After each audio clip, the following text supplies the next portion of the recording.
देख रहे हैं कितने छोटे छोटे लोग बड़ी बड़ी बातें करने लगे हैं। कई श्रावक तो साधुओं को सलाह दे रहे हैं कि आप ऐसा करिए वैसा करिए। बहुत मैसेज, बहुत माइकों पर हल्ला हो रहा है। आप नहीं समझते हैं कि चाहे वो आचार्य विद्यासागर हो, चाहे वर्तमान आचार्य समय सागर हो, चाहे अपने नगर में विराजमान पूज्य योग सागर हो, बात तो इन लोगों की है कि शब्द पंगु हैं, जवाब ना देना ही लाजवाब है। सोचो आप कितने कमेंट्स किए जाते हैं, कहां समोसा समोसन की छोटी सी बातों को लेकर बवाल मचाए जाते हैं, घर घर व्रतों में समोसा बनाने की बातें कही जाती हैं। ये नहीं सोचा जाता है कि कितने सहज सरल साधु ने सामान्य से कह दिया और आप उस बात को बतंगड़ बना रहे हैं। धिक्कार है ऐसी साधु परंपरा पर और धिक्कार है ऐसे श्रावकों पर जो आप सुनते रहते हो ऐसी सब बातों को, फॉलोइंग फैन फॉलोइंग में है आप उनकी। सोचो, माने कहने वाले का क्या जाता है, कमाल तो सहने वाले का होता है। कहे तो हर कोई देता है, औकात उसकी है कि जो जाके सहन कर पाए, एक बड़बोलापन नहीं बताए, तब साधुता है। बोलने को हम भी बोल सकते हैं, आप भी बोल सकते हो, एक राह चलता राहगीर भी बोल सकता है। मुंह चलाने में क्या जाता है। कमाल तो तब है जब आप सहन करो, जब आप अपनी चर्चा से, वाक्यांश से, बातों से और माइक से जवाब नहीं दो, आप अपनी चर्चा से, चर्या से जवाब दो, आप अपनी साधना से जवाब दो, आप व्रतों के पालन से जवाब दो, आप अपनी साधुता से, साधुत्वता से जवाब दो। बात तो तब है। क्या हो हल्ला चल रहा है, क्या मेरा तेरा पना चल रहा है, ये मोक्ष मार्ग है क्या? क्या इसके लिए हम घर छोड़ के आए थे? इसके लिए हमने अपने माँ बाप भाई बहन सबको छोड़ा था? सोचो आप, कभी अपने दामन में झांक के देखें कि हमने इतने साल दीक्षा लिए हो गए, हमने कितने कर्मों की निर्जरा की है। क्या यही वेश है साधुता का? यही है कि अपने आचार्य पे अंगुली उठ रही है? एक दो कौड़ी का एक श्रावक जिसने ABCD ऑफ जैनिज्म नहीं पढ़ा है, जिसपे उस संस्कृत के श्लोक का उच्चारण करके नहीं बन रहा है, वो श्रावक आचार्य से पे अंगुली उठा रहा है। और हम सब तमाशबीन बने उस मंच से देख रहे, हंस रहे हैं, बत्तीसी निकाल रहे हैं। धिक्कार है, वहीं डूब के मर जाना चाहिए ऐसे लोगों को। और ये कहते आचार्य ने क्या दिया? बोलो क्या नहीं दिया? आज हम और आप धर्म की परिभाषा समझ पा रहे हैं। वो मंच जिससे बड़ा मंच से घोषणा हो रही थी, उनको साधुता दी किसने दी? आज वो अपनी औकात भूल रहे हैं। अपने आचार्य, अपने बाप के प्रति ये समर्पण है उनका। ऐसे तो बहुत राग लापते हैं कि हमारे आचार्य ऐसे हैं और वैसे हैं, और यही है उनका आचार्य श्री के प्रति समर्पण। सुनते रहे सबके सामने और उसके बाद जवाब भी देते रहे, और उसके बाद फिर जब हो हल्ला मचा देश में साधुओं के बीच में, तो जाके उस पर फिर क्षमा याचना हो रही। क्या दोगलापना है? पहले आग लगाते हैं, फिर जाके उसमें पानी डालते हैं बुझाने के लिए। और इसमें कहीं ना कहीं हम सब भागीदार हैं जो ऐसे लोगों को बढ़ावा दे रहे हैं, ऐसे लोगों को ऊंचाइयों के शिखर पर बैठा के अपने आप में जगत पूज्य बताया जा रहा है। जगत की पूज्यता तब आती है जब अंदर से पूज्यता बची हो। स्पष्ट कहा गया गाथा में, बहुत बड़ी गाथा है, कि उस ऊसर भूमि बवी, मतलब उस उर्वरक जो भूमि है जिसमें कि बीज नहीं उगता है, यदि हमारा आचार्य के प्रति समर्पण नहीं है तो हमारे जितने भी तप हैं, ध्यान है, साधना है, वो उससे माने कहना चाहिए जो उपजाऊ भूमि नहीं है, आप चट्टान है, उस पर बीज बोने के समान है, कुछ नहीं होने जाने वाला है।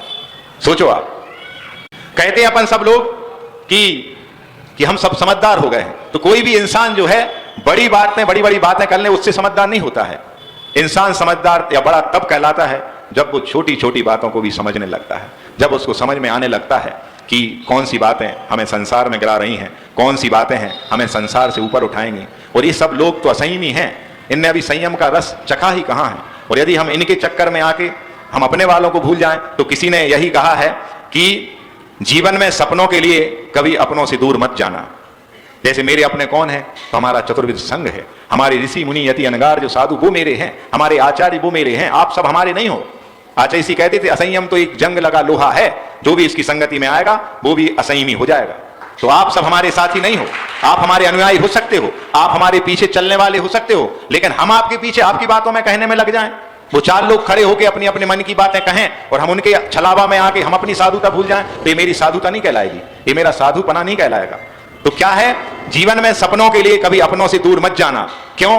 क्योंकि अपनों के बिना जीवन में सपनों का कोई मोल नहीं रहता है। जीवन में अपनों के बिना सपनों का कोई मोल नहीं रहता। हम बहुत सपने देख लें कि हम ये बन जाएंगे, वो बन जाएंगे, हमारा प्रमोशन हो जाएगा, और हम अपनों से दूर होते जाएं, तो आप कुछ भी बन जाओ भैया, उन सपनों के साकार होने का भी उस समय कोई आनंद नहीं आएगा।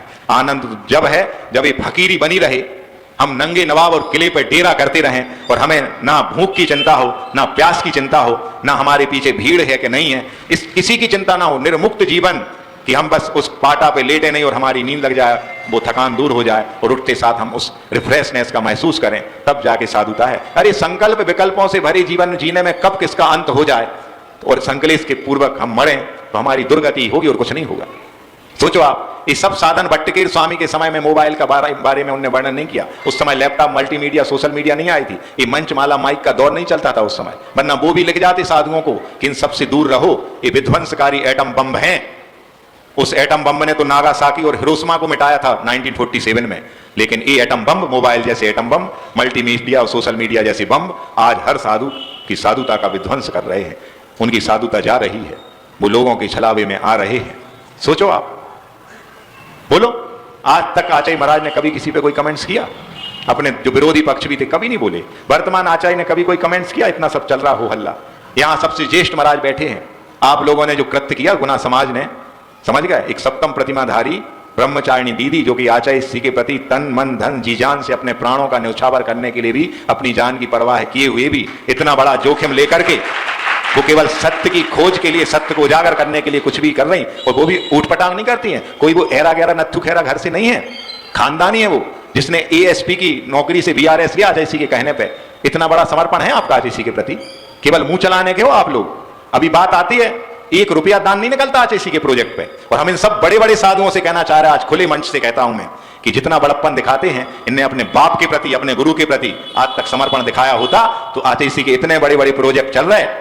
कभी 5 करोड़, कभी 100 करोड़, कभी 200 करोड़ देके तो देखते समाज के द्वारा इकट्ठा करके, कोई अपनी जेब से थोड़ी देते। इन सब ने अपनी अपनी सल्तनत स्थापित की है और आचार्य के नाम पे केवल रोटियां सेंकी हैं। खूब बड़े बड़े संस्मरण सुना के कि मैंने ऐसा किया, मैंने वैसा किया, आचार्य मुझसे ये कहते थे, आचार्य ने दोनों हाथ से आशीर्वाद दिया, खूब प्रभाव ना करो, ऐसा करो वैसा करो, बस यही करते रहे जिंदगी भर, केवल अपनी यश ख्याति के लिए मरे। कभी भी आचार्य के लिए समर्पण हमने दर्शाया होता तो अपने प्रोजेक्ट को छोड़ करके, आचार्य के इतने बड़े बड़े प्रोजेक्ट चल रहे हैं, 500-500 करोड़ के प्रोजेक्ट चल रहे हैं, क्या हमारा शिष्यत्व ये नहीं कहता है कि हमारे गुरुजी ने जो प्रकल्प तैयार किए उनको आगे बढ़ाने का, उनको ऊंचाइयों पे ले जाने का कर्तव्य हमारा है? हमारे पिताजी थे वो, यदि वो छोड़ गए इतने प्रकल्प तो हमारा कर्तव्य है कि हम जहां भी रहते, जहां भी हम दान को प्रेरित करें तो उस पर कोई नया क्षेत्र या कोई नई अपना प्रोजेक्ट लॉन्च नहीं करें, केवल और केवल आचार्य महाराज के प्रोजेक्ट पे हम वहां पर दान की राशि भिजवाएं, तब तो हमारा समर्पण है। क्या अकेले बातों से हम आचार्य के प्रति समर्पण दर्शाएंगे? अंतरंग से कोई समर्पण नहीं होता है क्या? कोई मुंह या मौन समर्पण नहीं होता है क्या? 131 साधुओं में 131 ही माइक पे बोलते हैं? बोलो, या कुछ बोलने वाला जो है वही साधु है केवल? बताओ आप, जो बोल के जानता है, यानी जो दिखता है वही बिकता है क्या? ये वाली कहावत है क्या?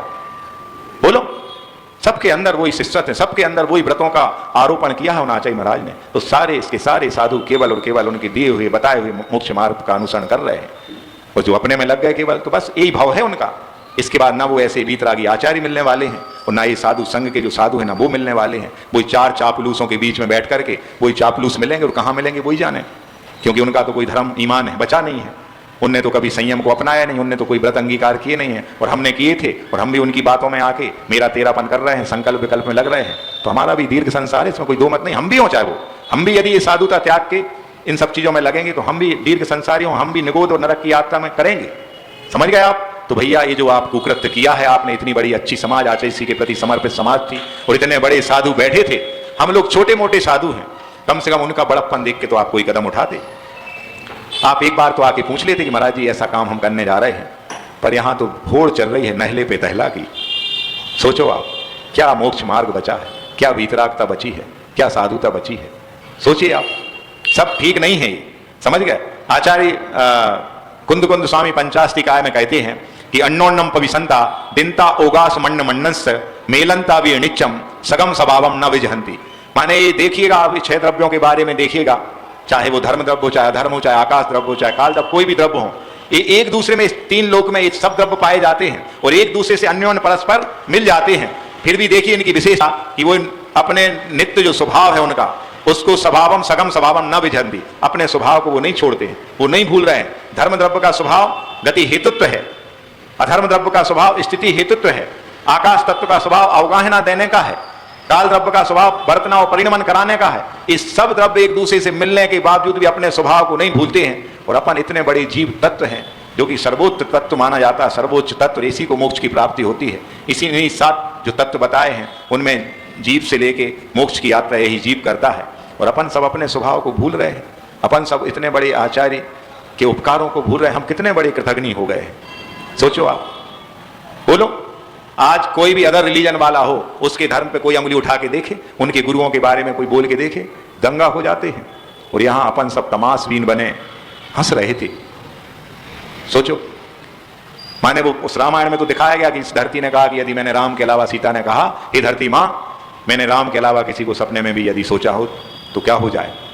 हाँ, माने उनने ये कहा कि यदि सोचा भी हो, यदि तो वो धरती फट जाए, और यदि नहीं सोचा है मैंने तो धरती फटे मैं समा जाऊं। ये अकॉर्डिंग टू वैष्णव संप्रदाय। जैन रामायण में तो पृथ्वीमती माता जी से हारिका लेके, माने दीक्षा लेके हारिका बनी।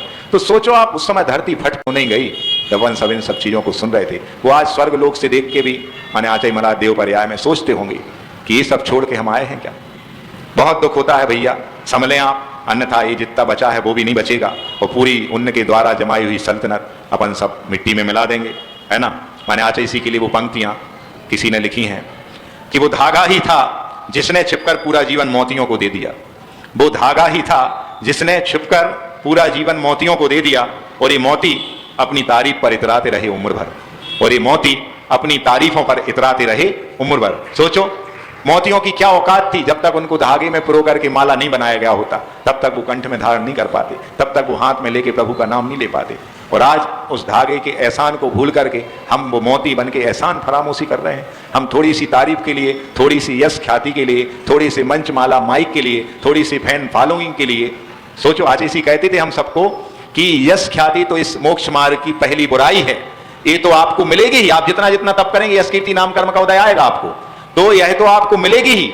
अगर आप इससे प्रभावित हुए तो मोक्ष मार्ग चकनाचूर है, और मंजिल अभी बहुत दूर है, मंजिल अभी बहुत दूर है। प्राकृत में गाथा में आता है, ख्याति को खाई कहा जाता है, और जब भी खाई में कोई गिरता है तो क्या उसका अस्तित्व बचता है। तो ऐसे यश ख्याति रूपी खाई है, इसमें जो भी पड़ेगा, चाहे वो सावक हो, चाहे समाज के कर्णधार हो, चाहे हम जैसे साधु भी हों, चाहे बड़े बड़े साधु भी क्यों ना हो, एक यश ख्याति यहीं पे ले डूबेगी और कुछ भी नहीं बचेगा। आज एक आध गाथा कर लें, क्योंकि अभी अध्यक्ष महोदय को भी बोलना है। तो 116 नंबर की गाथा का उच्चारण अपन लोक अनुप्रेक्षा के अंतर्गत करते हैं। अन्योन्य पवेशेण्या दब्बाणम अच्छणम हवेलो। अन्योन्यम पवेश, लोग भी द्रव्यों की नित्यता से, लोग भी कैसा